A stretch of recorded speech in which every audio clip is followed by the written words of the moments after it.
final stretch of this 3-part sanity test. My palms are sweaty, my eyes are burning, I'm on the edge of my seat! Maybe I should turn on the AC and scoot back a little. Here we are, back in Groznygrad. Now this time I'm gonna try and sneak my way in. We'll use a bit of finesse this go around. Except here, shit! How the fuck am I gonna get past this mess? Something there. Fuck it. Once you're inside the Shagohod's motor bay, it's time to start placing C3 on the fuel tanks there. Before I start the timer. Alright then, I'm just gonna blast my way through, lay these things down, and call it a day. Now, put it down. Put it down. Put it down!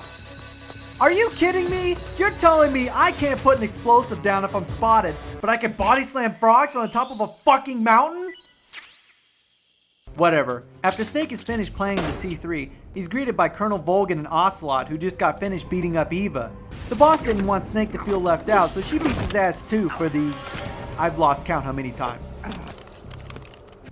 Colonel Volgin goes on to explain what the Philosopher's Legacy is. Basically a World War II superpower hedge fund created to finance top-secret research projects to enable global control. Volgin came in possession of the Legacy through a film which contains data on all the transactions for the Legacy's funds being held in banks across the Earth. I built this fortress of Groznygrad. After he's done talking, it's time to fight. And be prepared for one of the easiest boss battles you will ever encounter. Seriously, with instant reload time and screen pause between weapons exchange, as long as you keep pelting Volgin with bullets, he doesn't have time to react. It's an almost exact copy of another Konami diarrhea diaper. Afterwards, Snake and Eva are being chased by Ocelot and Volgin in the Shagohod. This part gets really boring because unlike in Metal Gear Solid 1, where you're actually fighting Liquid in the chase scene, here you're just watching the whole thing. Ultimately, Snake and Eva make it to a bridge where Eva planted charges in order to sabotage the Shagohod. Blow them up and you did it, right? Well, maybe not. Volgin comes up from the river to take on Snake one last time. If you have the RPG, then it's not too bad. If you're too busy killing everyone like me, then you probably missed it and you have to use grenades. And that sucks. It wouldn't be so monotonous if Eva knew how to drive. She either won't stay still when he's immobilized, or she parks 100 meters away and expects me to be Tom Brady with a fucking grenade. God damn, move you fucking moron! After you've disabled the Shagohod's electrical system, Volgin comes out and juices the thing up himself.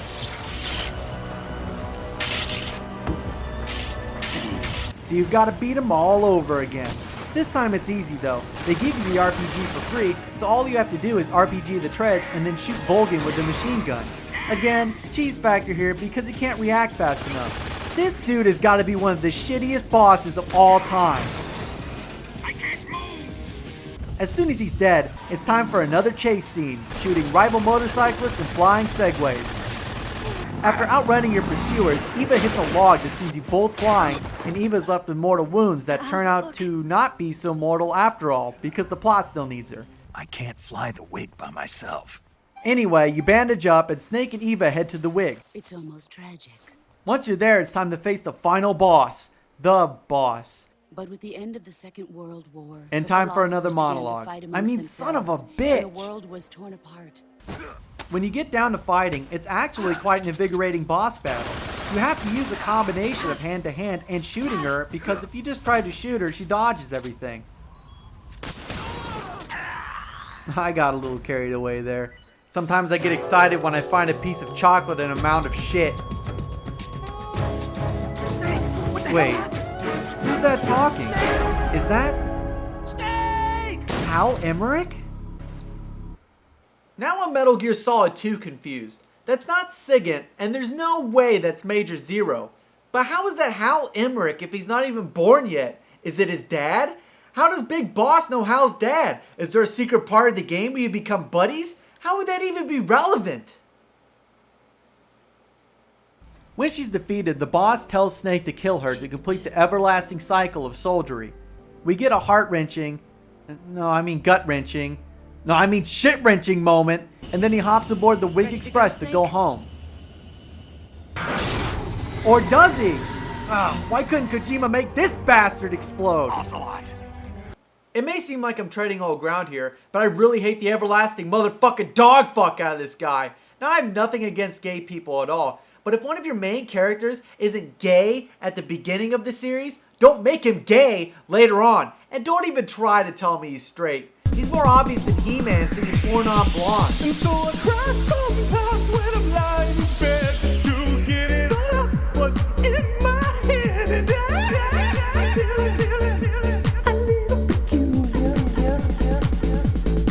So Snake and Ocelot start fighting. There's a standoff. They take 6 paces in. This has got to be the longest lake in the world. Is it just me? Let's figure this out. So the time Snake and the gang spend at optimal cruising speed and altitude in this scene is approximately 8 minutes.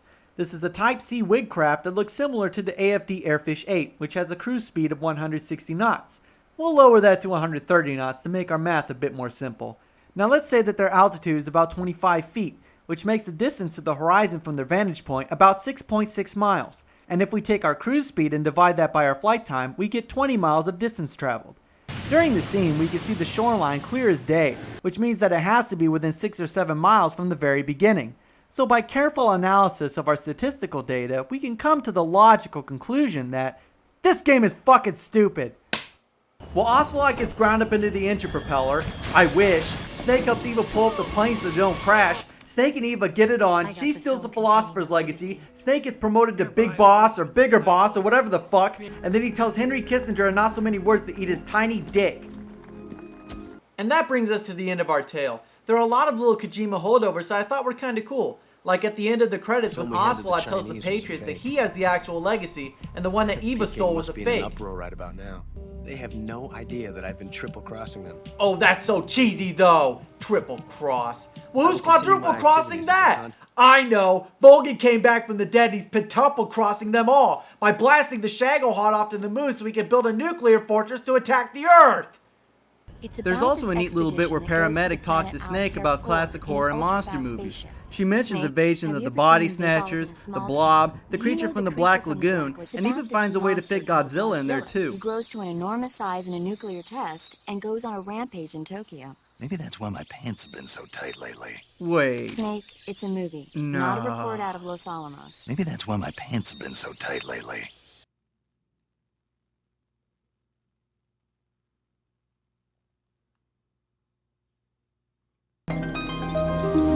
Oh yeah, Godzilla. Oh, Godzilla, yeah, baby. Oh, you're so big, Godzilla. Oh, yeah. Oh, Godzilla. Oh, yeah.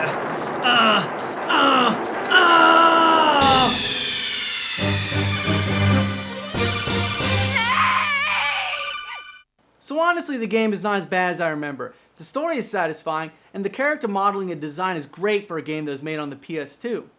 But can I say this game isn't aged well? Yes. Can I say that multiple factors are hindering it from being able to be considered a classic? Yes. Can I say that I'm never gonna play this fucking game again for as long as I live? Yes, yes, and yes!